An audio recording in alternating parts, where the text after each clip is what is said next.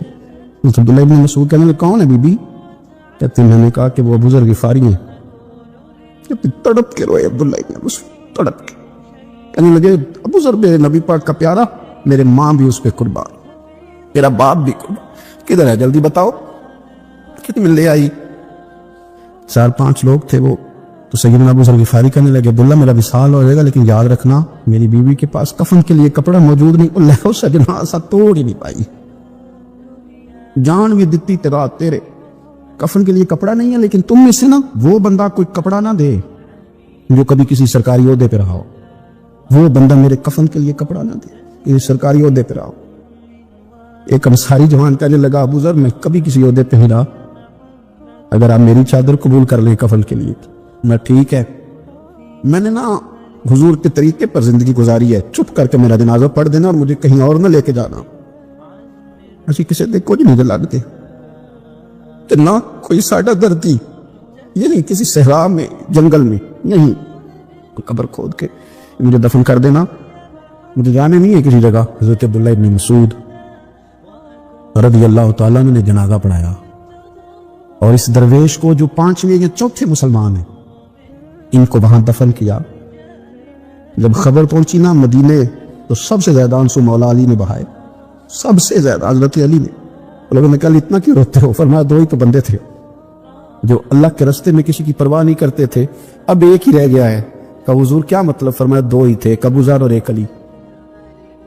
اب اکیلا علی تو رہ گیا, وہ چھوڑ کے چلے گئے. حضرت سیدنا ابو ذر غفاری رضی اللہ تعالیٰ عنہ اس عظیم شخص کا نام ہے. سردار قبیلے سے تعلق تھا, بڑے بہادر تھے, اور حضور کو فقیری میں دیکھا تو پھر زندگی اسی فقیری میں گزارتی, اسی فقیری میں اسی طریقے میں وفا کر کے نا اسی رنگ میں گزار دی, انہی نقشوں پہ رہے. اگرچہ جائز تھا, بڑے بڑے لوگ تھے, حضرت عبد الرحمن ابن عوف بڑا مال تھا, حضور نے ان کو جنتی کہا, ان کے پیچھے نماز پڑھی, سب ٹھیک تھا, پر فرماتے تھے یار میں انکار نہیں کرتا پر میرے نبی نے فقیری کی. حضور نے ایک وقت کھایا ایک وقت بھوک کاٹی, تم کس طرح بھر بھر کے پیٹ کھاتے ہو. یہ صحابہ صفہ میں سے تھے. کلمے پڑھنے کے بعد چونکہ طبیعت جلالی تھی تو حضور نے بھیج دیا, فرمایا واپس جاؤ اپنے قبیلے میں تبلیغ کرو. واپس گئے, بھائی کو مسلمان کیا, والدہ کو مسلمان کیا, قبیلہ سارا مسلمان کیا, وہی رہے. ہجرت مدینہ کے بعد آئے تبوک کے موقع کے قریب, اور حضور نے صحابہ صفہ میں رکھ لیا. نوکری کرتے مدینے والے رسول, دلیر آدمی تھے, بڑا قبیلہ تھا, پر ڈیوٹی کرتے, ڈیوٹی خدمت کرتے. ایک بیٹا تھا زار اس کا نام تھا, اس کی ڈیوٹی لگائی تم نے میرے نبی پاک کے اونٹ چرانے. ڈاکو آئے تو صاحبزادہ اونٹوں کی اونٹنیوں کی حفاظت کرتے شہید ہو گیا. ایک بیٹی تھی, ایک بیٹا, بیٹا شہید ہو گیا. بیوی سے کہا تم نے نبی پاک کے گھر میں خدمت کرنی ہے, حضور کے گھر والوں, اور میں نبی پاک کی نوکری کروں گا. حضور کی خدمت کرتے, ہر وقت خدمت میں رہتے. اور حضور جب آتے نا, صحابہ صفہ میں یہ شامل تھے جو لوگ دین سیکھتے, حضور جب آتے تو سب سے پہلے آ کے حضرت ابو ذر غفاری کا پوچھتے, بلائیں, اور جب بات کرتے حضور تو بار بار ان کو مخاطب کر کے بات کرتے. حضرت ابو ذر غفاری رضی اللہ تعالیٰ عنہ کا نبی پاک سے اتنا پیار کہ ہماری بھی مشکل حل کر دی. ابو داؤد شریف میں موجود ہے, ایک دن کہنے لگا یا رسول اللہ صلی اللہ علیہ وسلم, اگر کوئی بندہ کسی سے پیار بڑا ہی کرے اور اس جیسے عمل نہ کر سکے, لوگ ہمیں کہتے ہیں نا جی پیار بڑا عمل بھی تو کرو نا, بھی کرنا چاہیے, پر انسان ہے نا, غلطی بھی تو ہو ہی جاتی ہے. اب ہم عمل نہیں کر سکتے تو تم ہمیں پیار بھی نہیں کرنے دو گے, مہربانی کرو پیار تو کرنے دو نا. حضرت ابو ذر غفاری نے کہا, ابو داؤد شریف میں موجود ہے, یا رسول اللہ صلی اللہ تعالی علیہ وآلہ وسلم, حضور پیار بڑا کرے پر ان جیسے عمل نہ کرے تو حکم کیا ہے؟ تو حضور نے فرمایا پیار سچا کرے, اللہ قیامت کے دن جس سے محبت کرے گا نا اس کے ساتھ ہی دونوں کو اکٹھا فرما دے گا. تو حضرت ابو ذر نے فوراً کہا, حضور پھر مجھے آپ سے بھی بڑا پیار ہے, رب سے بھی بڑا پیار ہے. فرمایا فکر نہ کرنا, جنت میں اکٹھے ہی جائیں گے. اتنی محبت رسول پاک کی ذات کے ساتھ. حضور کی نوکری کرنے, ایک دن خدمت کرتے کرتے سو گئے. حضور مسجد میں آئے پتہ کرنے کہ ابو ذر آرام کر رہا ہے. یہ بھی مزہ ہوتا ہے, خیال رکھنا اپنے درویشوں کا, کیا کھایا کیا پیا, کہاں سوئے. حضور رات کو آئے, یہ سوئے ہوئے, فرماتے ہیں حضور نے میرا انگوٹھا ہلایا, میں اٹھ کے بیٹھ گیا, حضور بھی میرے پاس بیٹھ گئے. اور میں ابو ذر بڑا پیار کرتے ہو, سونے آپ کو پتہ ہی ہے. کہ یار تو بڑی نوکری کرتا ہے, ایک دن وہ بھی آئے گا جس دن تجھے میری مسجد اور میرے شہر سے جانا پڑے گا, پھر کیا کرو گے؟ اور اس کی حضور کسی کی طاقت ہے مجھے آپ کے شہر سے نکالے, میں تلوار نکال لوں گا. نبی پاک نے فرمایا تلوار نہ نکالنا, جہاں تمہیں بھیجا جائے چپ کر کے چلے جانا. حضور کب تک؟ فرمایا جب تک اللہ تیری اور میری ملاقات نہیں کرا دیتا. یعنی وصال تک. یہ واحد شخص ہے کہ حضور کے وصال ظاہری کا وقت آ گیا تو فرمایا کوئی میرے ابو ذر کو بلاؤ. جب یہ آئے تو حضور لیٹے ہوئے تھے, یہ جھکے نبی پاک کی طرف, حضور میں حاضر ہو تو حضور نے پکڑ کے سینے کے ساتھ لگا لی. میرے رسول پاک صلی اللہ علیہ وسلم کی خدمت میں ایک دفعہ عرض کرنے لگے, حضور مجھے صوبے کا گورنر بنا دے. تو نبی پاک نے فرمایا ابو ذر میں عہدے پسند نہیں کرتا, تو تمہیں بھی میں کہتا ہوں عہدہ نہ لینا, تمہیں بھی کہتا ہوں عہدہ نہ لینا. فرمایا ابو ذر میں جو چیز اپنے لیے پسند کروں گا تمہیں بھی اسی کا مشورہ دوں گا. تم بندے اچھے ہو پر یہ کام تمہارے بس کا نہیں ہے. بڑے زاہد آدمی میرے رسول کریم صلی اللہ تعالی علیہ وآلہ وسلم ان کے بارے میں فرمایا جس طرح نبیوں میں حضرت عیسیٰ علیہ السلام ہوئے. دیکھیں نا, انبیاء میں اللہ تعالیٰ نے ہر قسم کی عظمت نبیوں کو دی. جناب سلیمان علیہ السلام کا تو تخت بھی ہوا میں اڑتا تھا, جن تک تابعدار تھے. اور نبیوں میں حضرت عیسیٰ بھی ہیں جن کے پاس گھر بھی کوئی نہیں, شادی بھی کوئی نہیں کی, اینٹ سرانے رکھ کے تکیہ بناتے. ایک ان کے پاس کنگھی تھی اور ایک پیالہ تھا. دیکھیں جو بندہ نیک ہو نا وہ بھی نیک ہیں, اللہ کے نبی ہیں. آپ اپنا تقوی مسلط نہیں کریں گے, جو وہ کر رہے ہیں وہ بھی مخلص ہو کے کر رہے ہیں. حکومتیں جو چلانی ہیں تو وہ کس نے چلانی ہے؟ اگر نیک بندے نہیں آئیں گے تو غلط لوگ آئیں گے, قوموں پہ ظلم کریں, وہ بھی اپنی جگہ ٹھیک ہے. لیکن یہ جو کر رہے ہیں یہ بات بھی اپنی جگہ بالکل ٹھیک ہے. ہم پتہ کیا کرتے ہیں, ہم چیزوں کو مسلط کرتے ہیں, ایک دوسرے پر مسلط نہیں کرے چیزوں کو. آپ جو کر سکتے ہیں, جو رستہ آپ کو صحیح لگتا ہے اختیار کر لیں. یہی تو ہمارے دین کا اصول ہے کہ سارے رستے واضح کر کے ہمیں دکھاتا ہے. حضرت عیسیٰ علیہ السلام نے ایک دن دیکھا کہ ایک بندہ نا انگلیوں کے ساتھ اپنے بال سیدھے کر رہا ہے. تو آپ نے فرمایا یار کنگھی کے بغیر بھی کام چل سکتا ہے, کنگھی بھی خیرات کر دی. دیکھا ایک بندہ ہاتھ کا تکیہ بنا کے لیٹا ہے تو فرمایا اینٹ بھی دے دو, کسی کے کام آ جائے گی. ایک دن دیکھا کہ ایک بندہ نا یوں چلو میں پانی پی رہا ہے, فرمایا پیالہ بھی رہنے دو, اس کے بغیر بھی کام چل ہی جاتا ہے. جناب عیسیٰ کا یہ زہد تھا. میرے نبی پاک علیہ السلام نے فرمایا جس نے جناب عیسیٰ کا زہد دیکھنا ہو وہ میرے ابو ذر غفاری کو دیکھے, ان کو دیکھے. یہ دنیا میں جناب عیسیٰ کے زہد کے مطابق چلتے پھرتے, ساری زندگی دولت کو مال کو پسند نہیں کیا. جہاں رہتے تھے ایک گورنر صاحب نے 300 دینار تحفے میں بھیجے. تو ایک ہوتا ہے نا بندہ کہتا نہیں ضرورت نہیں. اور حضور سید عالم صلی اللہ علیہ وسلم نے حضرت عمر سے فرمایا تھا جو خود بخود آ جائے وہ قبول کر لو اللہ کی طرف سے. لیکن ان کا رنگ فقیری والا تھا اور تھوڑا نوکھا تھا. 300 دینار آئے تو فرمانے لگے اسے جا کے کہو تمہیں کوئی اور بندہ نہیں ملا دھوکہ دینے کے لیے, میرے گھر ہی مال بھیج دیا ہے. فرمانے لگے میرے پاس گدھا ہے سواری کرنے کے لیے, میرے پاس بکریاں ہیں دودھ پینے کے لیے, میرے پاس ایک چادر اضافی ہے سامان میں سے. میں تو ڈرتا ہوں کہ رب کہیں اس چادر کے بارے میں سوال نہ پوچھے, اور تم ہو کہ میرے پاس یہ لے کے آئے ہو. حضرت عثمان غنی کے پاس جا کے کہا کرتے کتنا لوگوں کے پاس پیسہ آ گیا ہے, ہر بندے کے گھر میں مال ہے, یہ کیا ہو رہا ہے, لوگوں سے کہیں خرچ کرے غریبوں پہ. تو عثمان غنی فرمانے لگے تمہیں تو خوش ہونا چاہیے کہ میرے دور میں لوگ خوشحال ہو گئے. آپ فرمانے لگے نہیں, وہ والا رنگ زیادہ بہتر ہے جو مدینے والے نے اختیار فرمایا, کیونکہ کچا رنگ للاری والا چڑھدا تے لیندا رہندا عشق تیرے دا رنگ محمد, جدوں چڑھ جائے پھر نہیں لین. حضرت مصعب ابن عمیر بڑے مالدار تھے اور بڑے مہنگے جوڑے پہنتے تھے, پھر اللہ نے کرم کیا اور حضور کی غلامی میں آ گئے. میں حضرت مصعب ابن عمیر کو پڑھ کے نا ایک جملہ میں نے نیچے لکھا ہے, میں نے کہا اس کا مطلب ہے کہ سوٹوں میں کوٹھیوں میں گاڑیوں میں سکون نہیں, سکون تب بھی ہے جب ضمیر مطمئن ہو جائے.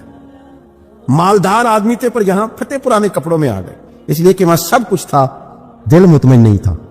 تو پہلے حبشہ گئے ہجرت کر کے, پھر مکے واپس آئے. نوجوان آدمی, بوڑھا آدمی نہیں, جوان. نبی پاک صلی اللہ علیہ وسلم نے ڈیوٹی لگائی, فرمایا مدینے مجھ سے پہلے جاؤ, جا کے تبلیغ کرو. یہ وہاں گئے, کسی کے گھر میں حضرت اسد بن زرارہ رضی اللہ تعالیٰ عنہ کے گھر میں ڈیرا لگایا. وہاں بنی ظفر کا ایک گھر تھا, ایک حضرت اسد بن زرارہ کا, وہاں تبلیغ کرتے, دین بتاتے. جوان آدمی اور امیر آدمی, منت کرنے کی کیا ضرورت ہے, کسی کی منت کرنے کی کیا ضرورت ہے. پر دروازے رسول پہ آئے نا, حیدر شاہ اس گلی کدے نہ رول دی, پر ان پہ رول گئی نا. آئے نا تو آ کے حضور کی بارگاہ سے پیغام لے کے یہاں پہنچ گئے. حضرت اسد بن زرارہ کے گھر میں ان کا قیام تھا رضی اللہ تعالیٰ, وہ مسلمان ہو چکے تھے. اور ان کی خالہ کے بیٹے تھے حضرت سعد بن معاذ, جو قبیلہ بنو اشہل کے سربراہ تھے, اپنے قبیلے کے سردار تھے اور خالہ کے بیٹے تھے. وہاں آ گئے. حضرت مصعب بن عمیر نے تبلیغ شروع کر دی. شروع میں غریب لوگ کلمہ پڑھنے والے تھے, بات ذرا پھیلنے لگی تو حضرت سعد بن معاذ نے خود نہیں کہا, خالہ کے بیٹے تھے نا, کہا وہ ناراض نہ ہو جائے. حضرت سید ابن حدیر کو بلایا اور بلا کے کہنے لگے یار تو جا, میرا وہ خالہ کا بیٹا ہے, میں کوئی بات کروں گا تو وہ ناراض ہو جائے گا, جا سمجھا, وہ ہمارے سادہ لوگوں کو کہہ رہے ہیں کہ تمہارے باپ دادا بھی گمراہ تھے, بت پوجتے تھے, واپس آؤ. تو وہ تو ایک نئی طرح ڈالے, جا کے. اب وہ بھی سردار بندے تھے. تو دوسرا یہ کہ اگر کوئی کسی کو اشتعال دلا کے بھیجے وہ کسی کو کہہ کے بھیجے کہ جا جا کے کمال کر دے، تو ہی ہے جو اٹھا سکے. تو آپ کو پتہ ہے چودھری صاحب کو تو 3 دفعہ چودھری صحیح کر کے کہہ دے تو کام ویسے ہی اللہ ماشاءاللہ اوپر چلا جاتا ہے. چودھری صاحب کہتے ہیں میں چودھری بن کے دکھانا ہے، ہو ہی نہیں سکتا. سیٹھ صاحب کو 2-4 دفعہ آپ نے کہنا ہے آپ سیٹھ صاحب ہیں تو معاملہ جو ہے وہ اوپر چلا جاتا ہے. کہ جوان بچے ہیں ان کو آپ کہہ دیں کہ اتنا تو جوان ہے اور فلانا تجھے بات کر گیا تو پہلے بیچارہ چاہے بھول بھی گیا ہو وہ چلا جاتا ہے گھر سے بندوق لینے. انہوں نے کہا تو ہی اٹھا سکتا ہے، پورا ان کو تیار کر کے بھیجا تو وہ ڈنڈا لے کے آئے اور سخت بات کی آ کے حضرت مصعب بن عمیر کے ساتھ. حالانکہ یہ بھی بڑی امیر ماں کے بیٹے اور بڑے عجیب جملے کہے کہ کوئی کام نہیں ملا تو اب یہ شروع کر لیا تم لوگوں نے، بڑی باتیں کی. پورا غصہ لے گیا نا. یہ بھی ایک لہجہ تھا، جواب میں حضرت مصعب بن عمیر کا بھی لہجہ تھا.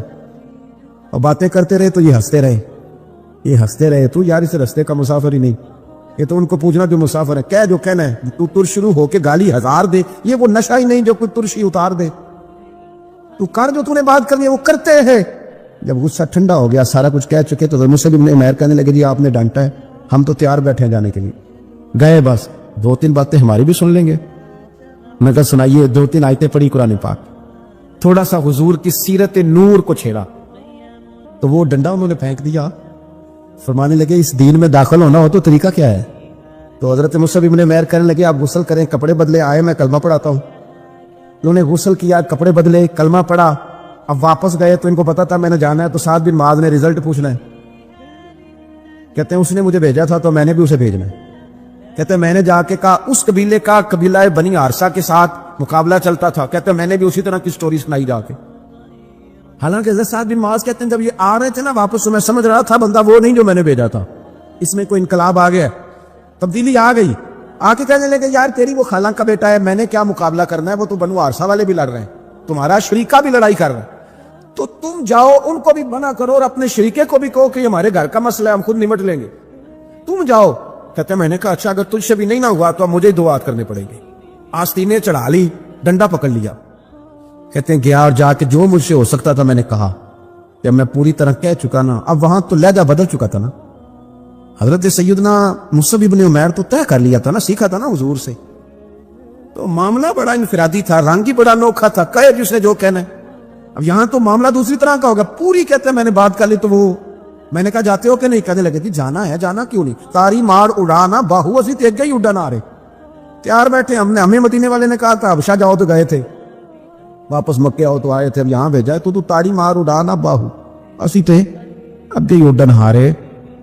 آپ نے فرمایا جانا تو ہے اور آپ کہہ رہے ہیں جاؤ تو ہم جاتے ہیں، لڑائی نہیں کرتے، پر 2-3 باتیں ہماری بھی سن لو. حضرت سعد بن معاذ کہنے لگے سناؤ. تو حضرت مصعب بن عمیر کا لہجے کا حسن، لہجے کی خوبصورتی. لوگ کہتے ہیں جی آپ کے پاس ایسا کیا ہے؟ تو بھی جواب یہ ہے کچھ تو ایسا ہے نا جو تمہارے پاس نہیں، کچھ تو ایسا ہے نا. تو جاؤ ٹٹولو، سوچو، پتا کرو، کچھ تو ایسا ہے نا جو تمہارے پاس نہیں ہے.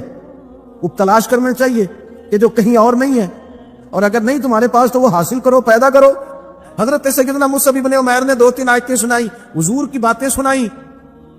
تو سن کے صحابہ کی باتیں جب لوگ مسلمہ ہوتے تھے، پھر سرور عالم کی یارو گفتار کا عالم کیا ہوگا. انہوں نے 2-3 باتیں سنائی تو حضرت سعد بن معاذ بھی مسلمان ہو گئے. اب واپس گئے. یہ قبیلے کے سردار تھے اور یہ وہ لیڈر تھے جن پر قبیلہ جان دیتا تھا. سارے لیڈر اس طرح کے نہیں ہوتے کہ قوم کا ایک خائن ہے، بددیانت ہے. لیڈر تھے پر قبیلہ جان دیتا تھا. جا کے کھڑے ہوئے قبیلے والوں کے پاس، کہنے لگے میرے بارے میں تمہارا کیا خیال ہے؟ انہوں نے کہا سردار کو پوچھنے والی بات ہے، یہ تمہاری کو نیکی ہے کہ آپ جیسا سردار ملا ہے. فرمانے لگے مجھ سے پیار کرتے ہو؟ حضرت جی بڑا. فرمایا مجھ پر تمہارے ساتھ آج کے بعد کلام حرام ہے. کہا کیوں؟ کہنے لگے اتنی دیر کلام نہیں کروں گا جتنی دیر تم مدینے والے رسول کا کلمہ پڑھ کے مسلمان.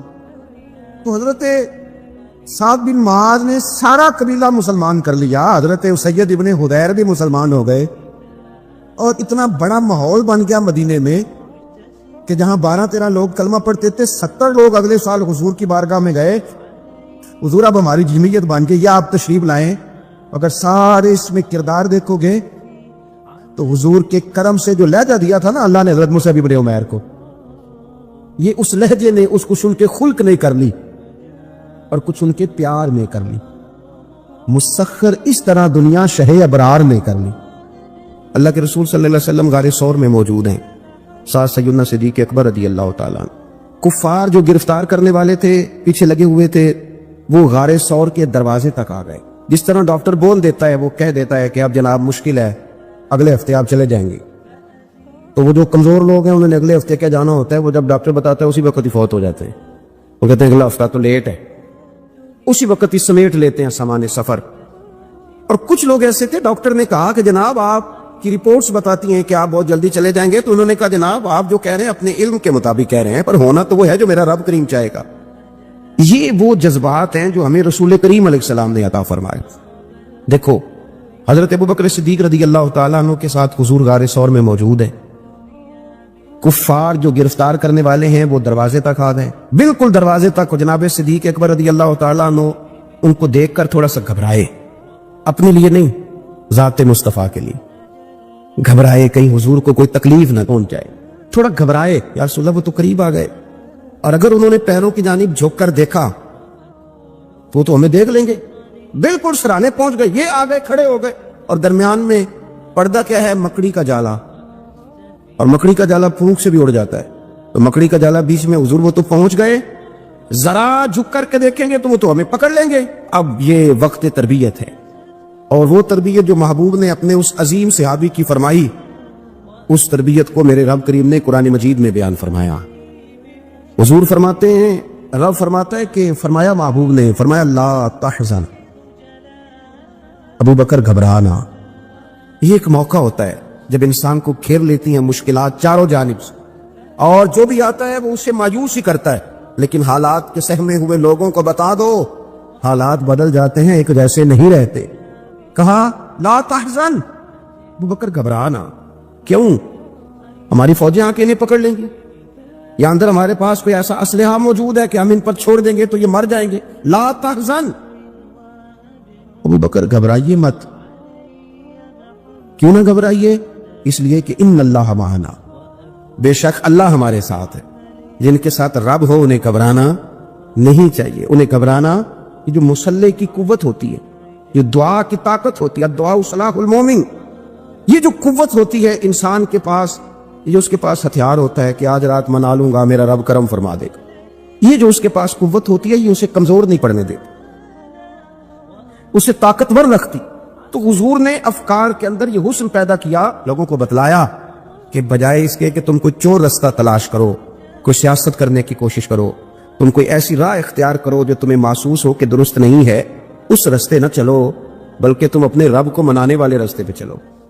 اور ترمذی شریف میں حدیث ہے، حضرت انس بن مالک رضی اللہ تعالیٰ عنہ فرمانے لگے کہ کریم محبوب علیہ السلام فرماتے ہیں کہ اپنے دکھڑے دنیا داروں کو نہ بتانا، سیٹھوں، نوابوں، چودھریوں، چاولوسی کرنے کی ضرورت کوئی نہیں. اپنے دکھڑے دنیا داروں کو نہ بتانا، ورنہ اللہ تمہیں کبھی غنی نہیں فرمائے گا. فرمایا اپنے دکھ اپنے رب کریم کی بارگاہ میں عرض کرنا، جلدی یا دیر سے اللہ تمہیں لوگوں سے بے نیاز کر دے گا. تربیت فرمائی. ہم لوگوں نے تیزی سے اپنے آپ کو کمزور کیا ہے. توجہ کا مرکز دنیا دار. وہ اکبر الہآبادی نے کہا تھا کہ مصیبت میں بھی اب یاد خدا ہم کو نہیں آتی، دعا منہ سے نہ نکلی، جیبوں سے عرضیاں نکلی. اب بھی نہ لوگ درخواستیں جمع کراتے ہیں، دعائیں نہیں کرتے. تو بھائی ایک تو یہ کہ توحید باری تعالیٰ کے بارے میں اصل نظریات، افکار کا حسن، پاکیزگی، اور آپ کا اپنے رب کی جانب پورا توجہ کرنا. ہمارے ہاں اب تو خیر کرامتیں فیس بک پہ آتی ہیں اور لوگ اس کا سوال بھی بڑا تگڑا کر کے کرتے ہیں. اور جو بچے چھوٹے موٹے ہماری طرح طالب علم ہوتے ہیں، کچھ کتابیں پڑھنے والے دین کے، وہ کئی دفعہ الجھ جاتے ہیں کہ اب اس کو ٹیلی کیسے کریں، ساتھ کیسے جوڑیں. ایسی کرامتیں اور کرامت بیان کرنا بھی لوگوں نے ذمہ داری سمجھ لیا ہے. حالانکہ جڑے محرم راز حقیقت دے وہ تے راز حقیقت کھول دے ہی نہیں. اے جنہ ویکھیا نہیں وہ کرن گلاں، جنہ ویکھ لیا ہو تے بول دے ہی نہیں، تو بات ہی نہیں کرتے. تو کرامت نا جوڑ جاڑ کے نا کہیں فٹ کی جاتی ہے. آپ کو بخاری مسلم میں حدیث ملے گی، کوئی بھی ایسی اوہام پرستی، کوئی بھی ایسا نظریہ، کوئی بھی ایسی بات جو ذہن کو منتشر کرے. یعنی ابھی تک لوگ کہہ دیتے ہیں ہمارے کہ وہ کالی بلی رستہ کاٹ گئی تھی، تو معاملہ بڑا، میں ملتان شریف پہنچا تو مجھے وہاں ایک میرے سنگی کہنے لگے، بڑا پرانا ان سے ربط ہے، کہنے لگے کہ میں نے آج نہ تجربہ کیا ہے، ویسے واقعی کالی بلی رستہ کاٹی ہے تو مشکل ہو گئی ہے. میں نے انہیں کہا کہ آپ کا تجربہ سجدہ صاحب کا محتاج ہے، آپ کو دوبارہ سے تجربہ کرنا چاہیے. خدا کے بندے, کالی بلی رستہ کاٹ جائے تو مشکل ہوتی ہے, تو میرا تو سارے رستے, کئی کالی گاڑیاں رستہ کاٹ گئی. اب کیا کیا جائے؟ ایک کمزوری ہے, افکار میں کمزوری نہیں پیدا کریں, کچا پن نہ پیدا کریں, آپ مضبوطی لائیں. بخاری مسلم میں آپ کو حدیث ملے گی, سرور کائنات علیہ السلام کے صاحبزادے جناب ابراہیم علیہ السلام وصال فرما گئے, اور کیفیت یہ تھی کہ انہوں نے حضور کی مقدس گود میں آخری سانس لیا. داڑھی مبارک محبوب کی آنسوں سے بھر گئی. حضرت انس کہتے ہیں عرض کی یا رسول اللہ آپ بھی آنسو بہاتے ہیں؟ فرمایا میرا بیٹا گیا ہے تو آنسو نکل آئے ہیں, اور نہ میری زبان پہ وہی جاری ہے جس سے میرا رب راضی ہوتا ہے. اسی دن نہ, جس دن سرکار کے صاحبزادے کا وصال ہوا اسی دن سورج کو گرہن ہو گیا. کچھ لوگوں نے بات جوڑ دی, کہنے لگے کہ آج چونکہ حضور سید عالم علیہ السلام کے صاحبزادے کا وصال ہو گیا تو آج دیکھو سورج کو بھی گرہن ہو گیا. بات جوڑ دی, غم کی کیفیت تھی, سرکار کی مقدس داڑھی آنسوں سے بھری ہوئی تھی, حالات کا تقاضا اور اس کی سمت کچھ اور تھی. حضور نے جمعے کا انتظار نہیں فرمایا, فرمایا بلاؤ لوگوں کو مسجد میں. لوگ جمع ہو گئے, اور صحابہ فرماتے ہیں ہمارے خیال میں یہ تھا کہ یہ موقع نہیں تھا. آج نہ جہاد کے لیے کوئی حکم آنا ہے, کس مقصد کے لیے حضور نے طلب فرمایا, لیکن جب ہم گئے اتنا ضروری کام ہے نظریات کا صاف ہونا. اللہ کے محبوب نے لوگوں کو اسی دن بلا کے فرمایا لوگوں سنو, سورج اور چاند کو جب گرہن لگے تو استغفار پڑھا کرو, تسبیحات کیا کرو, نوافل ادا کیا کرو, اللہ کے حضور حاضر ہوا کرو. فرمایا یہ سورج اور چاند کو جب گرہن لگے تو یہ اللہ کی نشانیوں میں سے نشانی ہوتا ہے. کسی بندے کے دنیا سے جانے کا اس کے ساتھ کوئی تعلق نہیں. تم نے اپنے ذہن کو ٹھیک رکھنا, افکار کو ٹھیک رکھنا, کسی بھی قسم کی تم نے اوہام پرستی کا شکار نہیں ہو. مضبوط رہیں, مضبوط رہیں. اٹھ باندھ کمر کیوں ڈرتا ہے, پھر دیکھو خدا کیا کرتا ہے. آپ مضبوط رہیں, جب مضبوط رہیں گے تو انشاءاللہ توانائی اللہ کی طرف سے عطا کر دی جائے گی. دوسری بات, نبی پاک صلی اللہ تعالی علیہ وسلم نے نا تمام انبیاء کرام علیہ السلام کے بارے میں لوگوں کے ذہنوں کی اصلاح کی. آپ کبھی قرآن حکیم کا مطالعہ فرمائیں, احادیث مبارکہ کو پڑھیں, تو میرے محبوب کریم کی شان یہ ہے کہ حضور نا انبیاء کی شانیں بیان کرتے.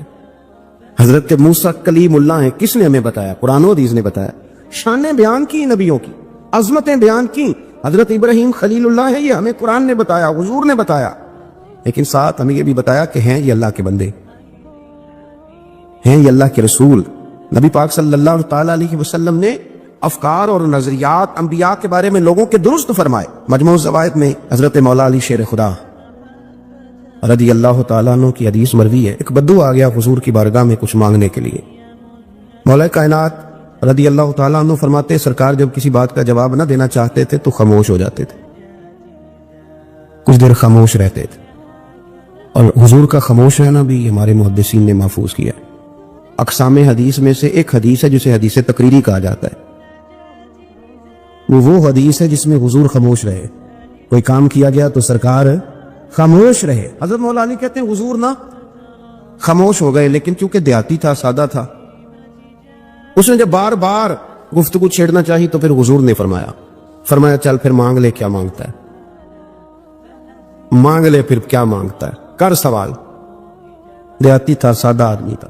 مولا کائنات فرماتے ہیں ہمیں یوں لگا کہ اب نہ یہ آخرت اپنی سوار جائے گا, جنت کا سوال کرے گا, لیکن بڑا ہی سادہ تھا. مانگنے پہ بھی آیا تو کیا مانگا, کہنے لگا یا رسول اللہ صلی اللہ علیہ وسلم میں نے سفر کرنا ہے, مجھے ایک اونٹ نہیں عطا کر دیتے.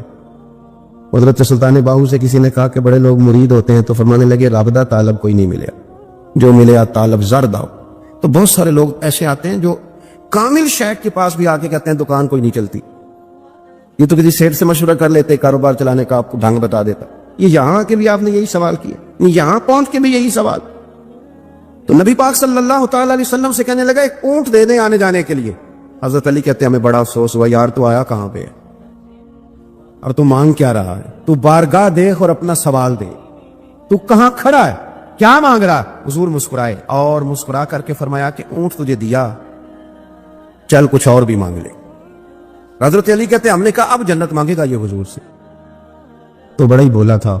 کہنے لگا جی اگر آپ کچھ اور بھی دینا چاہتے ہیں تو اونٹ پہ ڈالنے کے لیے کجاوا بھی دے دیں.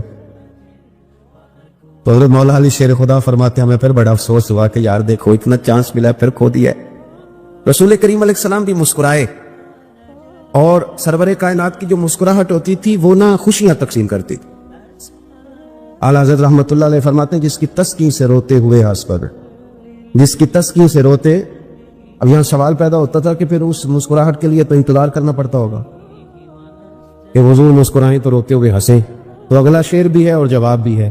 فرمانے لگے جس کی تسکین سے روتے ہوئے ہنس پڑے، اس تبسم کی عادت پہ لاکھوں صلاح ہو۔ یہ تو عادت ہے حضور کی، یہ تو عادت ہے مسکراتے رہنا۔ تو حضور بھی زیر لب مسکرائے۔ تیسری دفعہ میرے کریم نے پھر فرمایا چل مانگ لے کچھ، تجھے ایک چانس اور دیتے ہیں۔ پر مولا کائنات فرماتے ہیں بڑا ہی بھولا تھا، تیسرا چانس ملا، گویا گولڈن چانس ملا، لیکن پھر بھی وہیں کا وہیں رہ گیا۔ کہنے لگا ٹھیک ہے، اگر آپ کچھ اور بھی دینا چاہتے ہیں تو میرا سفر لمبا ہے، آنے جانے کا خرچہ بھی دے دے۔ اللہ اکبر۔ اب حضور عقائد کی بابت بتانے لگے کہ رسالت کے بارے میں، محبوب کے بارے میں عقیدہ کیسا ہونا چاہیے۔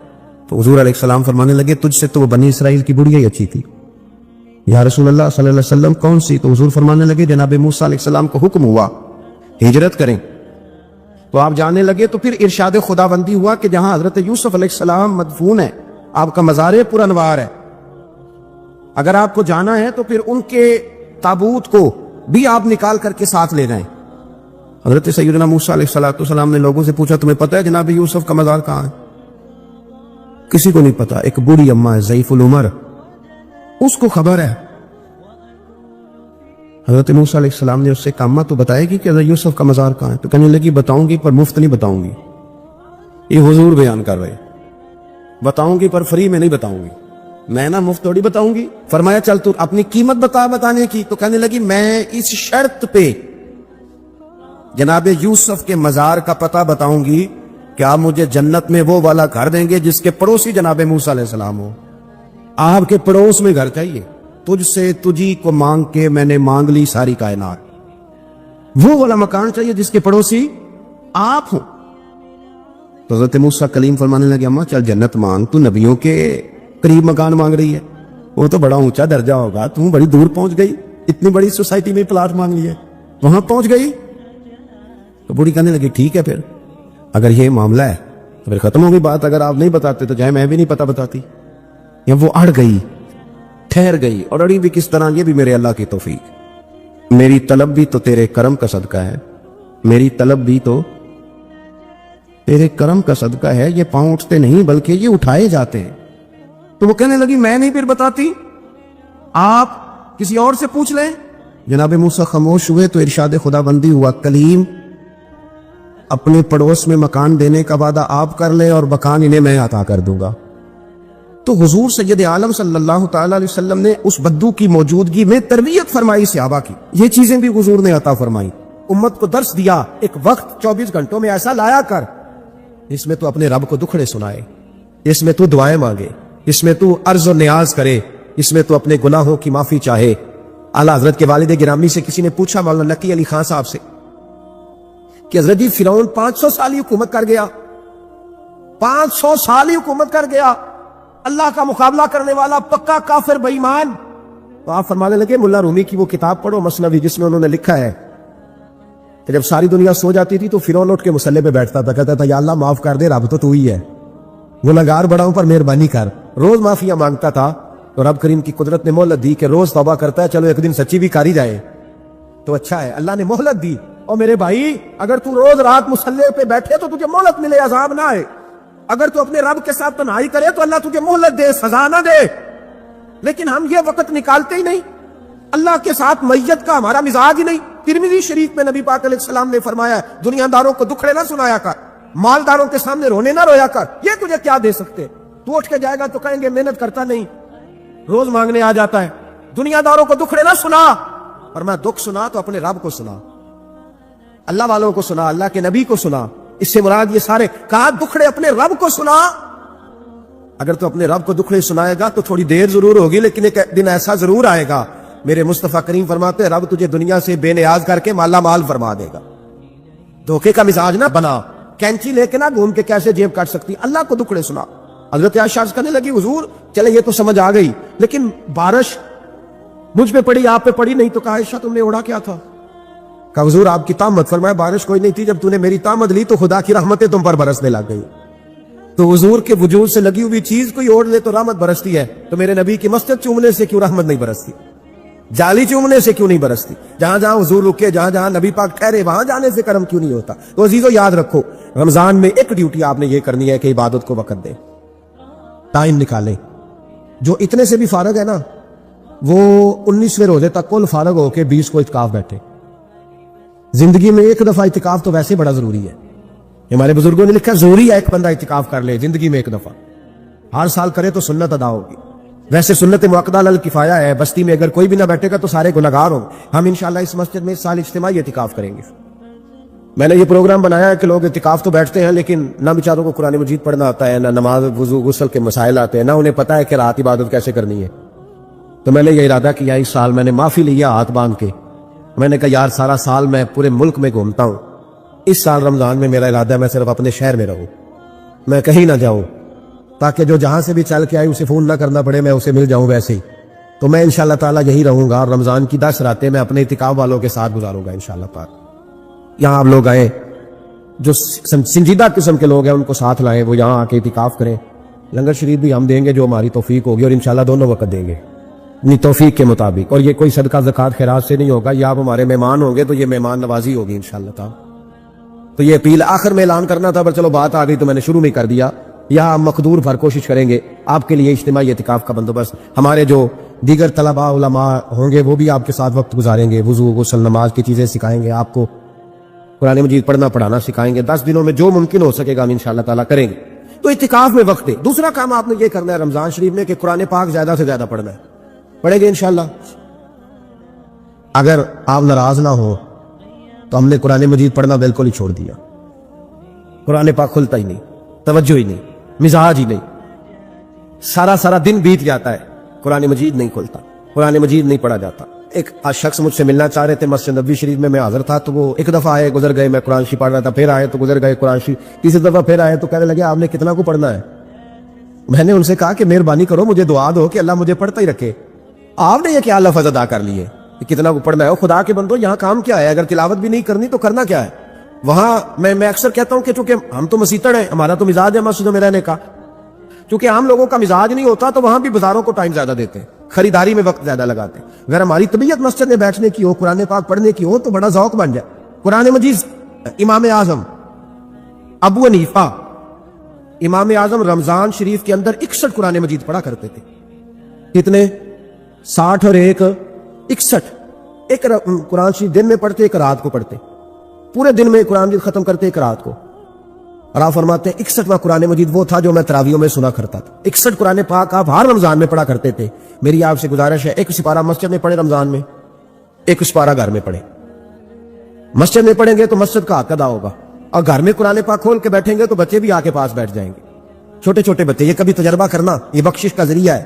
جب آپ بچوں کی ماں سویرے سویرے بڑا اچھا دوپٹہ لے کے اور مصلی بچھا کے اور قرآن مجید کی ریل رکھ کے اور پھر اس کو خوشبو لگا کے جب کھولتی ہے نا، تو اس کی جو 2-2.5 سال کی بچی ہوتی ہے وہ بھی کہیں سے دوپٹہ ڈھونڈنے لگ جاتی ہے، وہ بھی دوپٹہ لے کے آتی ہے، وہ دائیں بیٹھتی ہے۔ اس کا جو 4 سال کا بچہ ہوتا ہے نا، اگر ابا بیٹھا ہے تو 4 سال کا بچہ بھی کہیں سے ٹوپی ڈھونڈ کے لاتا ہے، اسے پڑھنا نہیں آتا لیکن وہ بھی آ کے نا سپارہ لے کے بیٹھ جاتا ہے۔ میں نے دیکھا ہے بچے تھوڑا تھوڑا ہلنے لگتے ہیں۔ قسم اللہ کی عزت کی، مجھے ایسے لگتا ہے کہ جب بیٹیوں کے بیچ ماں بیٹھ کے قرآن پڑھتی ہے اور جب بیٹوں کے بیچ باپ بیٹھ کے قرآن پڑھتا ہے تو مجھے لگتا ہے خدا کے فرشتے بھی آسمان کے دروازے کھول کھول کے دیکھتے ہیں، کھول کھول کے دروازے دیکھتے ہیں کہ یہ کس طرح کا رنگ ہے کہ چھوٹا سا بچہ توتلی زبان۔ امام غزالی رحمۃ اللہ تعالی علیہ فرماتے ہیں جب تو مخلص ہوتا ہے تو اللہ تیرے عمل کو قوت دے دیتا ہے۔ آپ نے ایک واقعہ لکھا ہے، ایک آدمی تھا تو اس نے دیکھا کہ اس کے شہر کے اندر ایک بہت پرانا درخت ہے، تو لوگ اس درخت کی پوجا کرنے لگ گئے۔ اس بندے کو بڑا جلال آیا، نیک آدمی تھا، اس نے کڑھانا رکھا کندھے پہ، آج میں درخت کاٹوں گا۔ چلا گیا، جب پہنچا نا درخت کاٹنے کے لیے تو اس نے، ابھی وہ چوک میں تھا کہ ایک شخص ملا اسے، اس نے کہا میں نہیں کاٹنے دوں گا۔ کہا تو کون ہے؟ میں تو کاٹوں گا۔ کہا تو نہیں نہ کرتا اس کی پوجا، دنیا کرتی ہے، تجھے کیا لگے؟ معاذ اللہ، یہ بھی وسوسہ ہے نا، تجھے کیا لگے؟ وہ ذرا بحث زیادہ ہوئی تو وہ سمجھ گیا کہ یہ شیطان ہے مجھے منع کرنے والا۔ اب اس نے کیا کیا؟ میں نہیں کاٹنے دیتا، کہا نہیں میں کاٹوں گا۔ بار بار دل سے خیال آتا کہ یہ شیطان لگتا ہے، لیکن وہ انسانی شکل میں تھا، بات واضح نہ ہو سکی۔